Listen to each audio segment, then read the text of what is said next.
मीनार पाकिस्तान पर होने वाले वाक़े की मज़म्मत की जा रही है और साथ में ये भी मुतालबा किया जा रहा है कि ऐसा वाक़या क्यों पेश आया।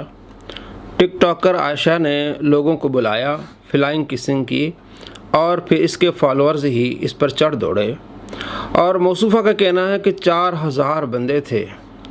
तो क्या मौसूफ़ा ये जन्नत की हूर थी कि 4000 बंदे इसकी तरफ आ गए? यानी इतने वो दरिंदे थे कि उन्हें दुनिया में कोई औरत इतनी खूबसूरत लगी नहीं। पहली मरतबा उन्होंने ऐसी खूबसूरत औरत को देखा कि 4000 बंदे नौज़ बिल्लाह इसके पीछे पड़ गए। पाकिस्तान और मुसलमानों को मशहूर करने के लिए इस तरह की वाहियात बातें मौसूफ़ा ने की। इसके साथ जो हुआ बुरा हुआ, लेकिन ये जो कर रही है ये भी बुरा कर रही है। और साथ में तड़का लगाया इकरारुल हसन साहब ने। इकरारुल हसन साहब कह रहे हैं कि जनाब मैं खुशकिस्मत हूँ कि मेरी बेटी नहीं है, नऊज़ बिल्लाह। यानी वो बदनसीब लोग हैं जिनकी बेटियां हैं। ये कौन सी मंतिक है और ये कैसी मंतिक है कि आप सल्लल्लाहु ताला अलैहि वसल्लम के ज़माने में ऐसे वाक़यात रूनुमा नहीं हुए कि आप अलैहिस्सलाम ने यही फरमाया कि काश कि मेरी बेटी न होती।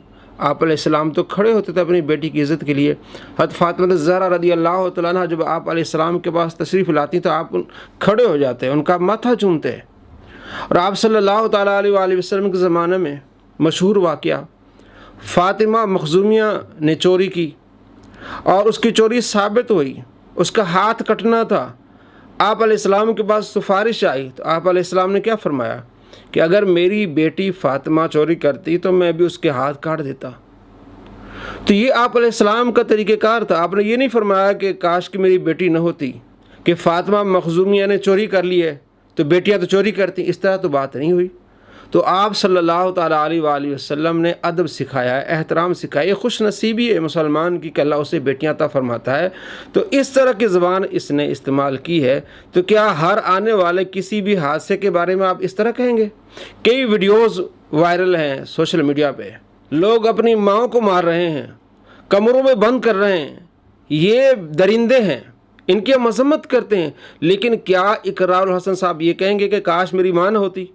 भाई आप उनकी मज़म्मत करेंगे कि ये दरिंदा है, अपनी माँ के साथ ये सलूक कर रहा है, उसको कमरे में बंद कर रहा है, उसको रोटी नहीं दे रहा, उसको खाना नहीं दे रहा और उसको मार रहा है, उसके आज़ा तोड़ रहा है। तो वो दरिंदा है, उसको समझाया जाएगा, ना कि ये कहा जाएगा काश कि मेरी माँ ना होती। और अगला जुमला इसने क्या कहा जनाब कि मुझे शर्मिंदगी महसूस हो रही कि मैं पाकिस्तानी हूँ।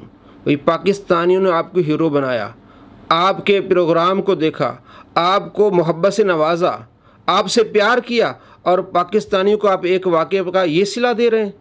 आपको चाहिए कि आप बेहुदगी के ख़िलाफ़ और ऐसे वाक़यात के ख़िलाफ़ खड़े हों, इन टिक टॉकर्स को समझाएं, हर बेहुदा शख्स और हर बेहुदा लड़की को समझाएं कि आपने जो वीडियोस बनानी है ये तरीक़ेकार नहीं है। उनको पर्दा भी करवाएं, उन्हें दीन भी सिखाएं, उन्हें अखलाकियात भी सिखाएं। आप ऐसी ज़बान इस्तेमाल कर रहे हैं कि जनाब मैं खुशकिस्मत हूँ कि मेरा बेटा है, मेरी बेटी नहीं है। ये तरीक़ेकार गलत है। इकरार साहब आपको ये तरीका अपनाना नहीं चाहिए। बल्कि बाद में तो हाइपर हो रहे हैं, जिन्होंने इसको समझाया या ये कहा कि जनाब अब दोनों रुख देखें, ये गुस्से हो रहे हैं, उन्हें गालियाँ दे रहे हैं। इकरार साहब ये तरीक़ेकार ठीक नहीं है। और हमारा मीडिया भी बिल्कुल गैर जिम्मेदारी का मुजाहरा कर रहा है। 3 दिन से यही बात छिड़ी जा रही। भाई एक मरतबा बात होगी ख़त्म। आप पाकिस्तान को बदनाम कर रहे हैं। हर घंटे में, हर आधे घंटे में आपका यही काम है। आपको अच्छी खबर मिल ही नहीं रही। जब पता चल गया, वज़ीर आज़म को पता चल गया, पुलिस को पता चल गया, इंक्वायरी शुरू हो गई है, तो अब हर आधे घंटे के बाद आपने ये काम पकड़ा हुआ है। आप गैर जिम्मेदारी का मुजाहरा ना करें।